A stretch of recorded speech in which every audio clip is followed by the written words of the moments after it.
Farmers in Ohio are giving up their crops to cash in on a new use for their land. They are leasing their property to solar energy companies. In this week's cover story, I traveled to the largest solar energy farm in southwestern Ohio to see what solar investments in the valley could soon look like. Tucked away in a rural community just outside of Cincinnati, almost 660,000 solar panels cover what was once farmland. We have 5 sections over the 1,500 acres. Interject's Renewable Energy is one of several companies leasing up land along transmission lines in Ohio. The technology has advanced tremendously, and that is why it is now the lowest cost source of electricity in the United States. Bill Belling with Interjects says the green economy is ripe for solar projects, as it's 90% cheaper than it was 10 years ago to produce solar power.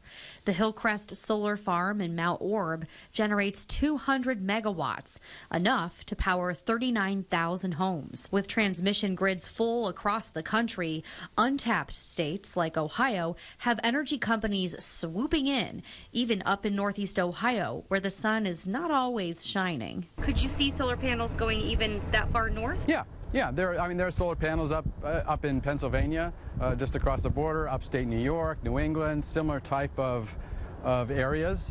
Again, it's availability of land, access to the transmission system or distribution system, depending on the size of the project. While Bill says some farmers are not interested in solar panel investments, he says others are considering it because this can take over the family business and ensure them a stable income for years to come.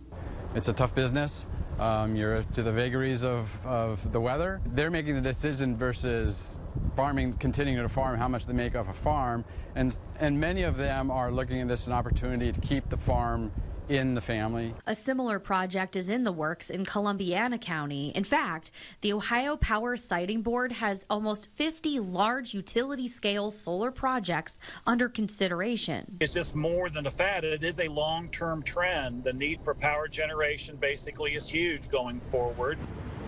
A dairy farmer in Lordstown has 48 solar panels on his barn that help to keep the fans inside going and his 700 cows cool.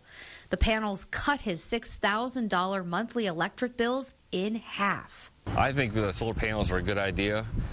You got the sun, you might as well use it, and they're not taking any space up right now on the farm. They're just on the roof right now. From smaller setups to sprawling solar farms, energy companies are betting on Ohio to be the next hub for solar energy. With more local news, I'm Lindsay McCoy.